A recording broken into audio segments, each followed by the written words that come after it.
కుటి మీ mummy phone చేసింది. మా అమ్మ ఫోన్ చేసిందా? అమ్మ చెప్పు. అమ్మ నా హెల్త్ బాగాలేదే, ఒక 4 రోజులు ఇంటికి ఉండడానికి రా. సరే అమ్మా, నేను ఆయనకు వంట చేస్తున్నా, ఆయనని అడిగి వస్తాను. సరే అమ్మా. ఏమండి? చెప్పమా. అది మా అమ్మకు పానం బాగాలేదంట, నన్ను రమ్మంటుంది. మీకు ఇంట్లో వంట చేసి ఇంట్లో పనంతా చేసిపోవాలా? ఈ విషయం గురించి నువ్వు నన్ను అడగాలా? అయినా అదేం మాట, వంట చేసిపోవాలా, ఇంట్లో పని చేసిపోవాలా అని? అది మీ అమ్మగారి ఇల్లు, నువ్వు ఎప్పుడు కావాలంటే అప్పుడు వెళ్ళొచ్చు, ఎప్పుడు రావాలనుకుంటే రావచ్చు. దాని గురించి నా పర్మిషన్ అక్కర్లేదమ్మా. మా అమ్మ ఎంతనో మీ అమ్మ కూడా నాకు అంతే. ఎక్కడొక్కడ పెట్టేసేయి, ఇద్దరం కలిసే పోతున్నాం. ఒక నిమిషం, అల్మార్లా పైసలు ఉన్నాయి, తీసుకొని దగ్గర పెట్టుకో. హాస్పిటల్లో ఏమైనా ఖర్చుకు వస్తాయి.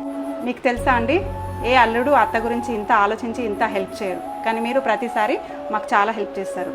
నేను చాలా లక్కీ నాకు మీలాంటి హస్బెండ్ దొరికినందుకు. థ్యాంక్ యూ సో మచ్ అండి. సాలిగా నన్ను పొగిడింది. పోదాంపా, టైం అవుతుంది.